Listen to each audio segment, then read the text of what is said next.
Hi there, I'm Renee Schwartz, and welcome to Moonlake Productions' versions of the world's best fairy tales.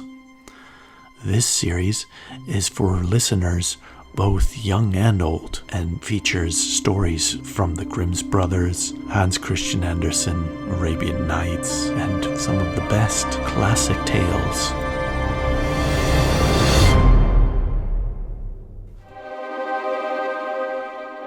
A special story for the holiday season, The Snow Queen by Hans Christian Andersen. There once was a dreadfully wicked hobgoblin. One day, he was in high good spirits because he had made a mirror which reflected everything that was good and beautiful in such a way that it dwindled almost to nothing, but anything that was bad and ugly stood out very clearly and appeared much worse. The most beautiful landscapes looked like boiled spinach. The nicest people looked repulsive or seemed to stand on their heads or had no middles, and their faces were so distorted that they could not be recognized. And if anyone had a single freckle, you might be sure it would look as if it had spread all over his whole nose and mouth. That's the funniest thing about it, thought the hobgoblin. One day, the hobgoblin was flying high among the clouds, maliciously flashing his mirror on all the countries below. Suddenly, it slipped from his hands and crashed to the earth, shattered into millions and billions of pieces. And now came the greatest mischief of all, for most of the pieces were hardly as large as a grain of sand, and they flew about all over the world. If anyone got a speck of the mirror in his eye, there it stayed. From then on, he would see everything crooked, or else could see only the ugly side of things. For every tiny splinter of the glass possessed the same power as the whole mirror. Some people got a splinter in their hearts, and that was dreadful, for then the heart would turn into a lump of ice. A few of the fragments were large enough to be used as window panes, but how terrible it would be to look at one's friends and neighbors through such a window. The hobgoblin was so pleased he laughed till his sides ached, as the tiny bits of glass continued to whirl about in the air. And now we will hear what happened.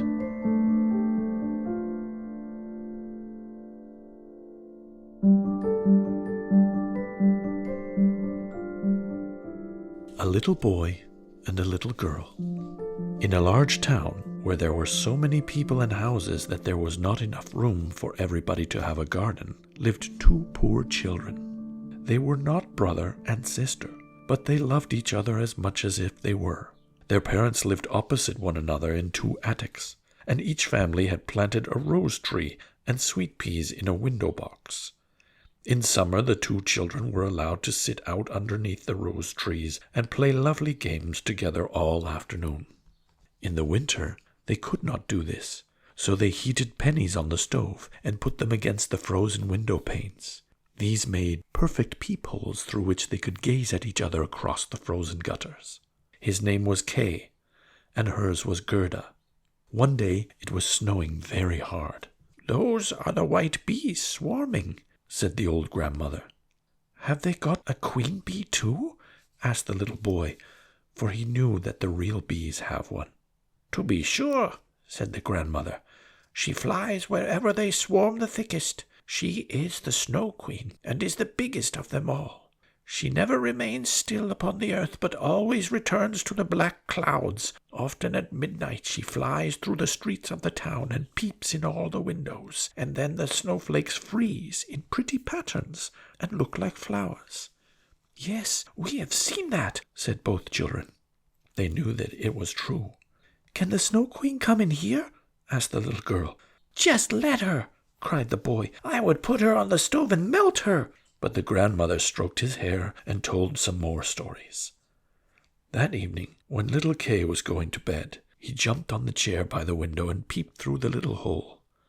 A few snowflakes were falling, and one of them, the largest, lay on the edge of one of the window boxes.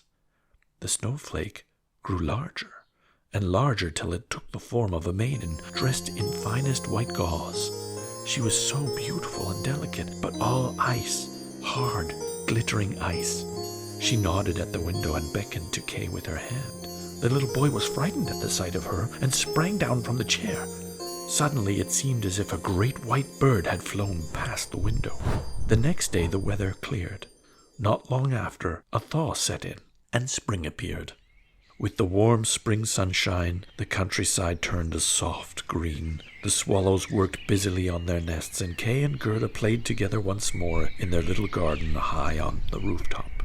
They knew that summer had come at last, when their little rose trees burst into glorious bloom.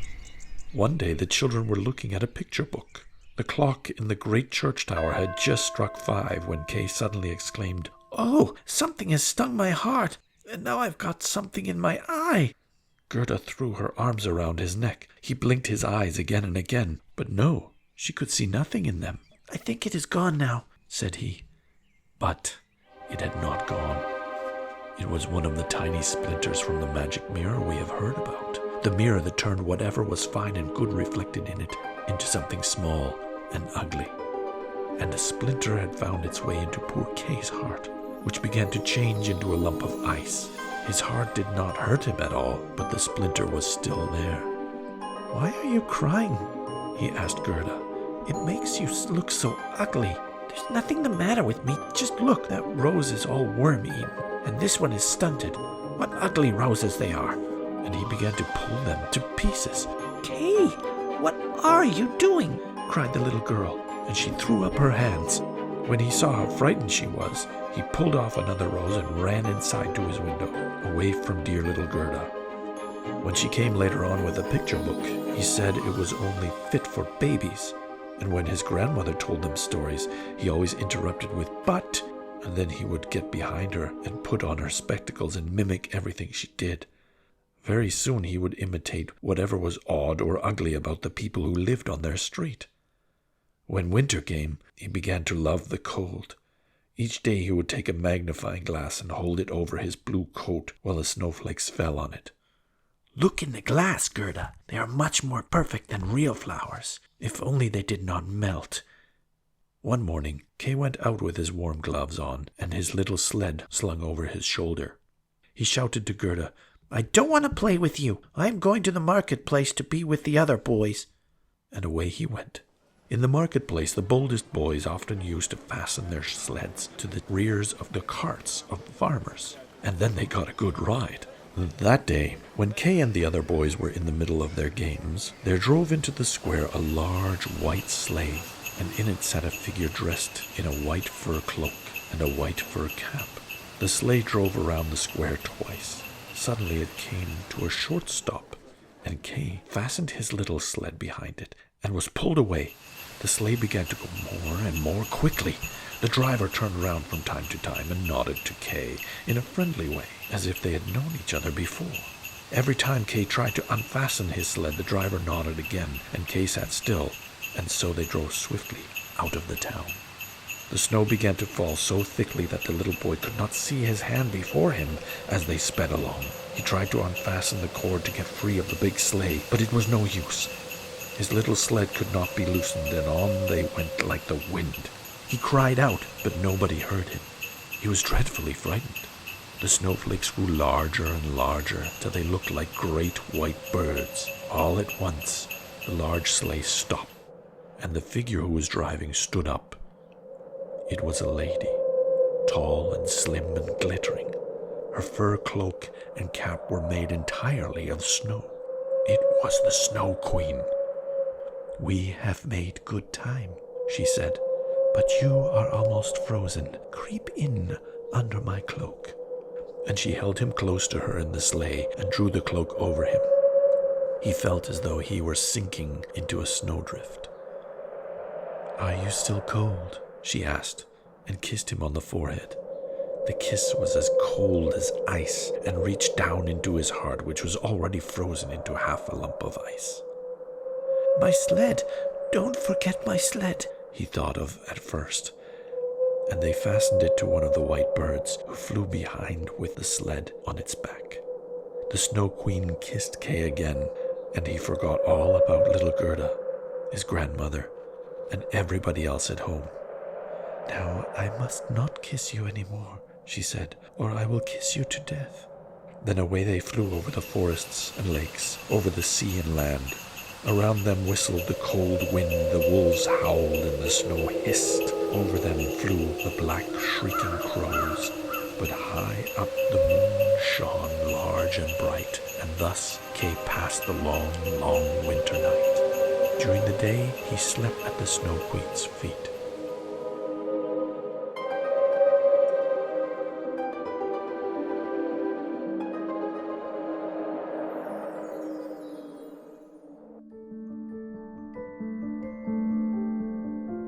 The Old Woman and Her Magic Garden. But what happened to little Gerda when Kay did not come back? What had become of him? Nobody knew. The other boys told how they had seen him fasten his sled to a large one which had driven out of the town gate. Gerda cried a great deal. The winter was long and dark to her. Then the spring came, and with it the warm sunshine. "I will go and look for Kay," said Gerda. So she went down to the river and climbed into a little boat that lay on the bank. Presently the stream began to carry it away. The boat glided along, passing trees and fields, and then Gerda saw a large cherry orchard, in which stood a house with strange red, blue, and yellow windows and a straw roof. Before the door stood 2 wooden soldiers at attention. Gerda thought they were alive and called to them, but naturally they did not answer. The current swept the boat straight toward the bank. Gerda called still louder, and a very old woman came out of the house. She leaned upon a crutch and wore a large sun hat painted with the most beautiful flowers. "You poor child," said the old woman, and then she stepped into the water, brought the boat close with her crutch, and lifted little Gerda out. "And now come and tell me who you are and how you came here," she said. And taking Gerda's hand, she led her into the house and shut the door. The windows were very high and painted red, blue, and yellow, so that the light came through in strange colors. On the table was a bowl of the most delicious cherries, and the old woman let Gerda eat as many as she liked, while she combed her hair with a gold comb. The beautiful sunny hair rippled and shone around the friendly face. "I have always longed to have a dear little girl like you," said the old woman. "You shall see how happy we will be together." And as she combed Gerda's hair, Gerda thought less and less about Kay, for the old woman was a witch, but not a wicked witch. She only enchanted now and then to amuse herself. She did want to keep little Gerda very much, and so she went into the garden and waved her crooked stick over all the rose bushes, and they disappeared into the black earth, leaving no trace of where they had been. The witch was afraid that if Gerda saw the roses, they would remind her of her own roses and of Kay, and she would run away. Then she led Gerda out into the garden. How glorious it was, and what a lovely scents filled the air. Gerda jumped for joy and played in the garden till the sun set behind the tall cherry trees. Then she went to sleep in a beautiful bed with red silk pillows filled with violets, and she slept soundly and dreamed as a queen does on her wedding day. The next day she played again among the flowers in the warm sunshine, and so many days passed by. Gerda knew every flower, but although there were so many, it seemed to her as if one was missing, but she could not remember which. One day she happened to look at the old woman's sun hat, the one with the painted flowers on it, and there she saw a rose. The good witch had forgotten about that one when she made the other roses disappear into the black earth. It is so difficult to think of everything. "Why, there are no roses here!" cried Gerda. And then she sat down and cried, but her tears fell on the spot where the rosebush had sunk, and when her warm tears watered the earth, the bush came up in full bloom just as it had been before. Gerda kissed the roses and thought of the lovely ones at home, and with them came the thought of Kay. "Oh, what have I been doing?" said the little girl. "I wanted to look for Kay." She ran to the end of the garden. The gate was shut, but she pushed against the rusty block so that it swung open, then ran barefoot out of the garden. No one came after her. At last she could not run any longer, and she sat down on a large stone. When she looked around, she saw that summer was over. It was late autumn. The seasons had never changed in the old woman's beautiful garden, where there were sunshine and flowers all the year round. "My goodness, how much time I have wasted," said Gerda. "It's almost winter. I cannot rest any longer." And she sprang up to run on. Oh, how tired and sore her little feet were, and all around her it became colder and colder.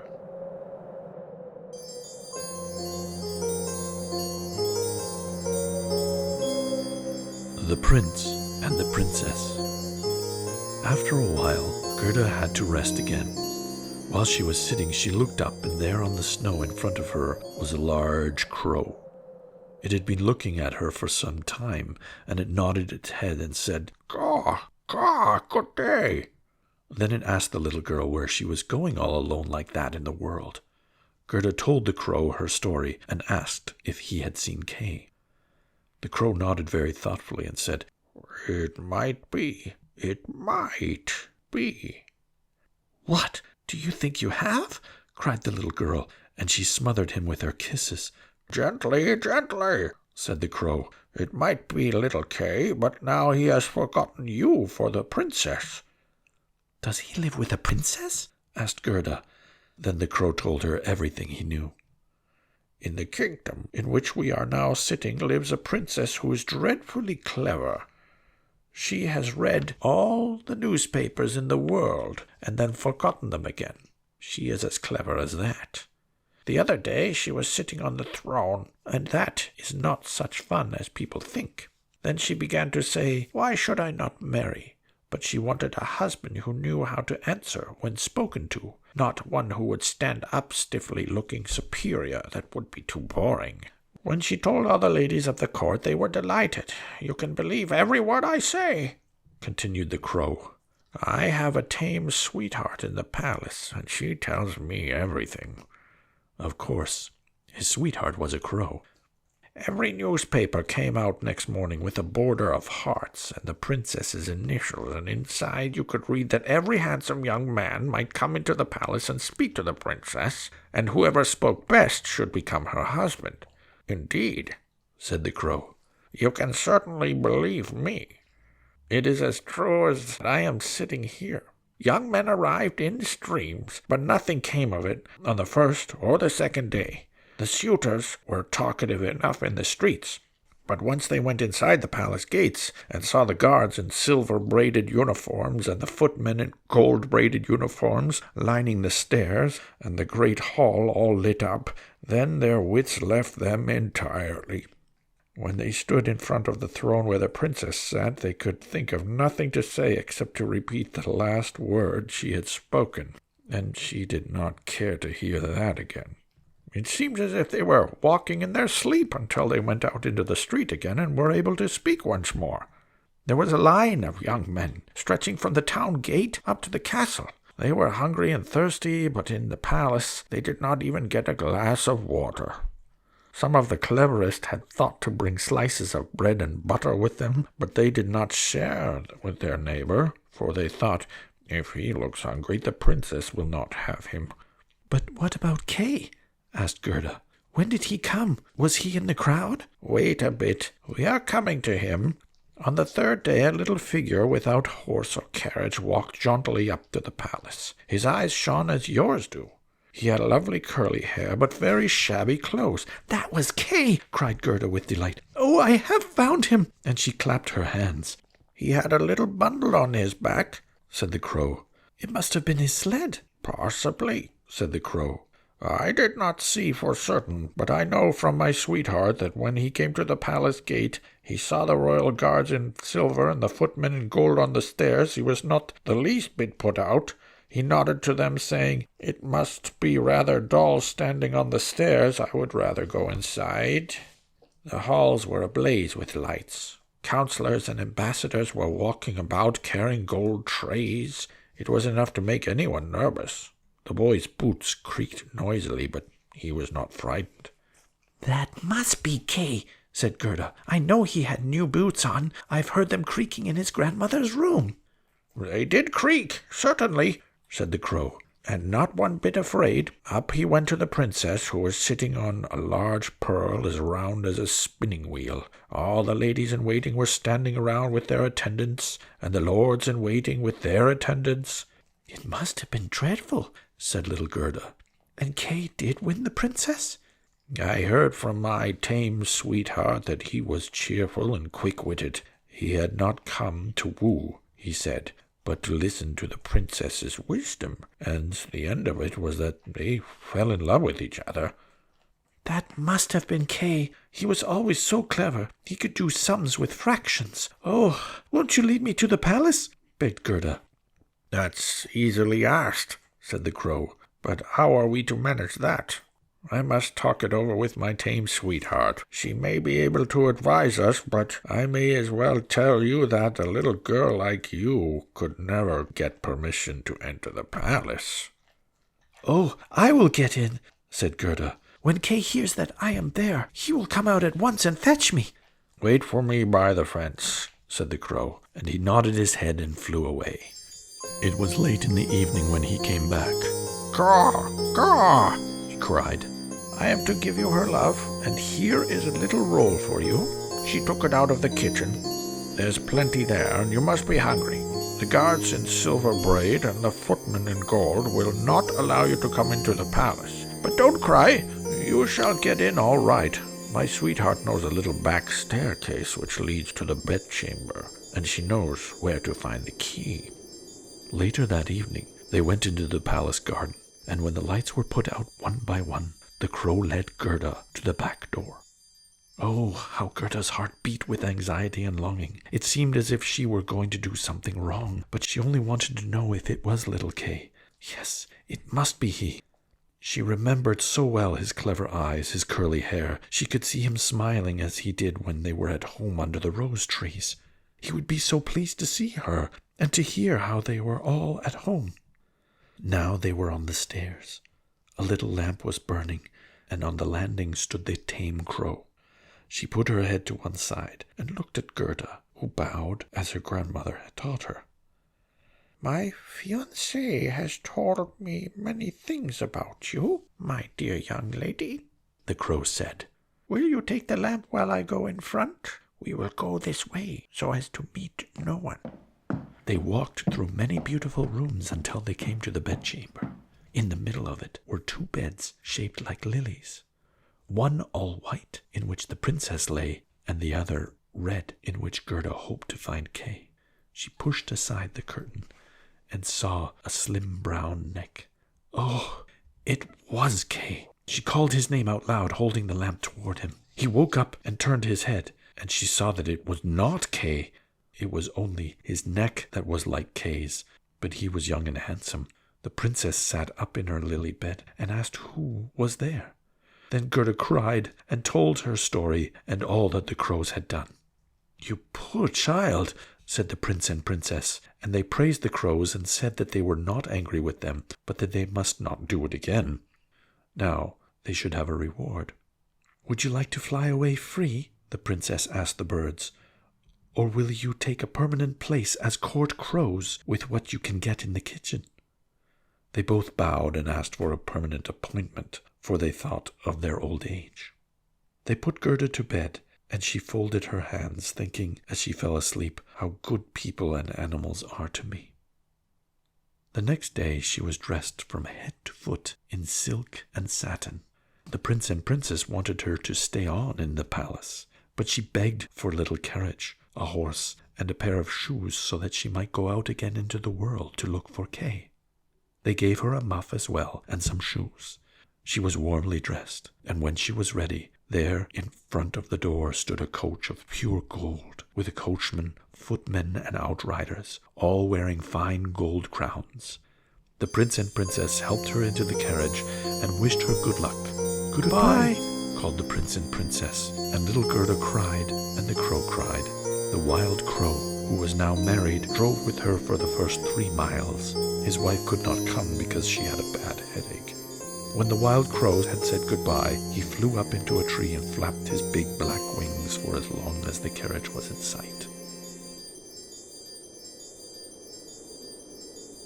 The Little Robber Girl. They drove on and came to a dark forest, which the coach lit up like a torch as it passed through. When a band of robbers saw the carriage, they rushed out exclaiming, "Gold! It's gold!" And they seized the horses, killed the coachman, footmen, and outriders, and dragged Gerda out of the carriage. "What a plump and tender morsel! I will eat her for my supper," said the old robber queen, and she drew her long knife, which glittered horribly. "You shall not kill her," cried the queen's little daughter. "She shall play with me. She shall give me her muff and her beautiful dress, and she shall sleep with me in my bed." The little robber girl was as big as Gerda, but she was stronger and broader, with dark hair and black eyes that looked a little sad. She threw her arms around Gerda and said, "I will not let them kill you as long as you do not make me angry. Are you a princess?" "No," asked Gerda, "I'm not." And she began to tell all that had happened to her and how dearly she loved little Kay. The robber girl listened attentively, and when the tale was finished, she took Gerda to a corner of the robbers' camp where she slept. Perched on rafters all around were more than 100 pigeons, who seemed to be asleep, but who fluttered a little when the two girls appeared. A reindeer came up and nuzzled the robber girl while she teased it by tickling it with her long, sharp knife. Gerda lay awake for some time, for she did not know whether she was going to live or die in the robbers' camp. "Coo, coo," said the pigeons. "We have seen little Kay. A white bird carried his sled while he was sitting in the Snow Queen's sleigh. They drove over the forest as we were sitting in our nests. She breathed on our young, and all died except 2. Coo, coo." "What are you saying up there?" cried Gerda. "Where is the Snow Queen going? Do you know anything at all?" "She was probably traveling to Lapland, where there is always ice and snow. Ask the reindeer." "There is marvelous ice and snow there," said the reindeer. "One can run about in the great sparkling valleys. There the Snow Queen has her summer palace, but her best palace is up by the North Pole on one of the islands called Spitzbergen." In the morning, Gerda told the little robber girl all that the pigeons had said. She nodded. "Do you know where Lapland is?" she asked the reindeer. "Who should know better than I?" said the beast with his eyes, and his eyes sparkled. "I was born and bred there on the snowfields." "Listen," said the robber girl to Gerda. "You see that all the robbers have gone. Only my mother is left, and she takes a nap in the afternoon. Then I shall do something for you." When her mother had fallen asleep, the robber girl went up to the reindeer and said, "I am going to set you free, so that you can run to Lapland. But you must go quickly and carry this little girl to the Snow Queen's palace, where her playmate is. You must have heard all that she told me, for she spoke loud enough." The reindeer leaped for joy. The robber girl lifted up little Gerda and tied her firmly onto the reindeer. She even gave her a little pillow for a saddle. "You must wear your fur boots," she said, "for it will be cold. But I shall keep your muff. It's such a pretty one, and I'm going to give you my mother's big fur gloves so that you don't freeze. They will come right up to your elbows." And Gerda wept for joy. "Don't make such faces," said the robber girl. "You should look very happy now. And here are 2 loaves of bread and a sausage, so you won't be hungry." When these were tied to the reindeer's back, the robber girl opened the door, called in all the big dogs, cut through the reindeer's halter with her sharp knife, and said to him, "Off with you now, but take good care of the little girl." And Gerda stretched out her hands with the large fur gloves toward the little robber girl and said, "Goodbye." Then the reindeer flew over the ground, through the great forest, as fast as he could. The wolves howled, the ravens screamed, the sky seemed on fire. "Those are my dear northern lights," said the reindeer. "Look how they glow." And he ran faster and faster still, day and night. The loaves and the sausage were eaten, and then they came to Lapland.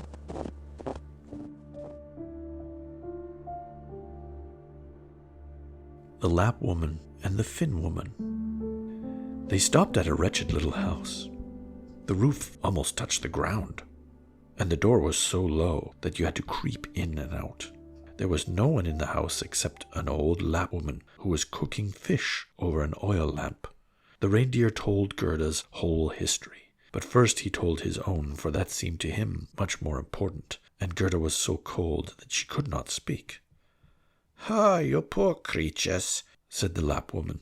"You still have farther to go, but you must go over 100 miles to Finland, where the Snow Queen lives, and every single night she burns blue flares. I will scribble a few words on a dried codfish, for I have no paper, and you must give it to the Finn woman, for she can give you better advice than I can." And when Gerda was warmed up and had had something to eat and drink, the Lapp woman wrote a few lines on a dried cod and told Gerda to take care of it. Then she tied her securely onto the reindeer's back, and away they went again. The whole night was ablaze with northern lights, and when they came to Finland and knocked at the Finn woman's chimney, for it was so cold she had no door at all, inside it was so hot that the Finn woman wore almost nothing. She drew off Gerda's fur gloves and boots and loosened her clothes. Finally, she read what was written on the codfish. She read it over 3 times till she knew it by heart, then put the fish in her saucepan to cook, for she never wasted anything. Soon the reindeer told his story, and after his, little Gerda's, and the Finn woman blinked her eyes but said nothing. "You are very clever, I know," said the reindeer. "Won't you give the little girl a drink so that she might have the strength of 12 men to overpower the Snow Queen?" "The strength of 12 men," said the Finn woman. "That would not help much. It's true that little Kay is with the Snow Queen, and he likes everything there very much, and thinks it is the best place in all the world. That is because he has a splinter of glass in his heart, and a tiny chip of it in his eye. If these do not come out, he will never be free, and the Snow Queen will keep him in her power." But can't you give little Gerda something so that she can have power over the Snow Queen? "I can give her no greater power than she already has. Don't you see how great it is? Don't you see how men and beasts help her when she wanders into the wide world with her bare feet? She is powerful already, because she is a dear little innocent child. If she herself cannot conquer the Snow Queen and remove the glass splinters that are in little Kay, we cannot help her. The Snow Queen's garden begins 2 miles from here. You can carry the girl so far, but put her down by the large bush with red berries that stands in the snow, and you must come back here as fast as you can." Then the Finn woman lifted Gerda onto the reindeer, and away he sped. "Oh, I have left my gloves and boots behind," cried Gerda. She missed them in the piercing cold, but the reindeer did not dare stop. On he ran till he came to the bush with the red berries. There he sat Gerda down and kissed her, and big tears ran down his cheeks. And then he ran back, leaving the poor girl without shoes or gloves in the middle of the bitter cold of Finland. She went on as fast as she could. A regiment of gigantic snowflakes came against her, but they melted even before they touched her, and she continued with fresh courage.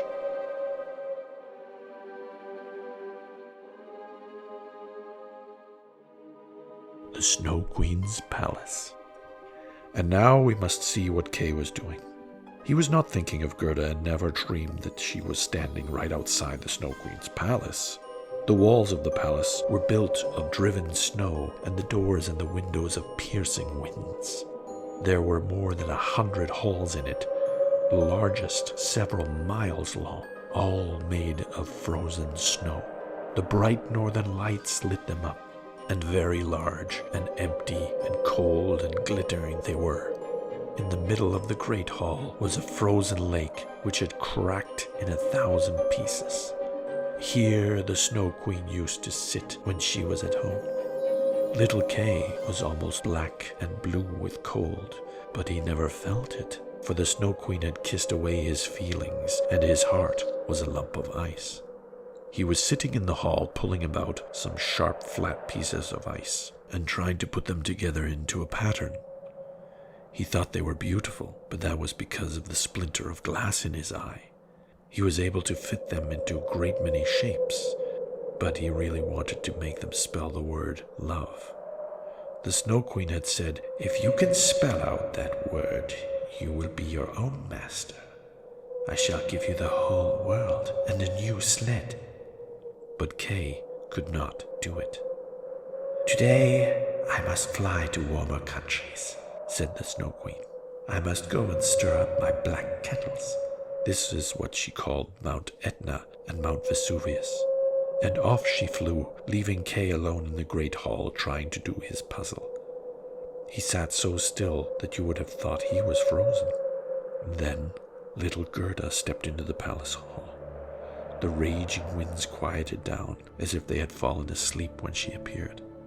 She caught sight of Kay and ran to put her arms around his neck, crying, "Kay, dear little Kay, I have found you at last." But Kay sat quite still and cold.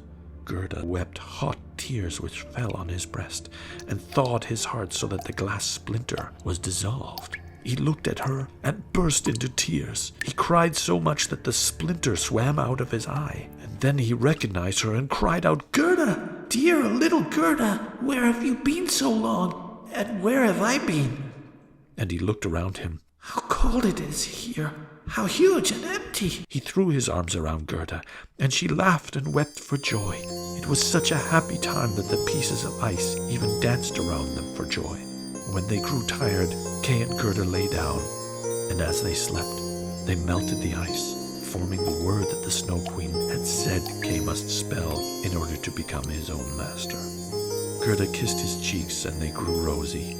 She kissed his eyes, and they sparkled like hers. She kissed his hands and feet, and he became warm and glowing. The Snow Queen might come home now, but they had his release. The word love stood written in the sparkling ice. They took each other's hands and wandered out of the great palace. They talked about the grandmother and the roses in the window boxes, and wherever they went, the winds calmed down and the sun came out. When they reached the bush with the red berries, there stood the reindeer waiting for them. He carried Kay and Gerda first to the Finn woman, who warmed them in her hot room and gave them advice for their journey home. Then they went to the Lapp woman, who gave them new clothes and let them borrow her sleigh until they reached the border of their own country. The reindeer ran alongside the sleigh till they came to fields fresh with the first green spring. There he said goodbye. When they reached the forest, which was bursting into bud, there came riding out of it a young girl on a splendid horse. She was wearing a red cap and carrying pistols in her belt. It was the little robber girl, who was tired of staying at home and wanted to go out into the world. She and Gerda recognized each other at once. "You're a fine one," she said to Kay. "I wonder if you deserve to be run after all over the world?" But Gerda patted her cheeks and asked after the prince and princess. "They're traveling about," said the robber girl. "And the crow?" asked Gerda. "Oh, the crow is dead," answered the robber girl. "His tame sweetheart is a widow now, and hops about with a bit of black crepe on her leg. She makes a great fuss, but it's all nonsense. Now tell me what happened to you, and how you found him." And Kay and Gerda told her all. "What a story," said the robber girl. She shook hands with them and promised that if she ever passed through their town, she would come and see them. Then she rode on. Gerda and Kay went home hand in hand. There they found the grandmother and everything just as it had been, but when they went through the doorway, they found they were grown up. There were the roses in the window boxes. It was summer, warm, glorious summer.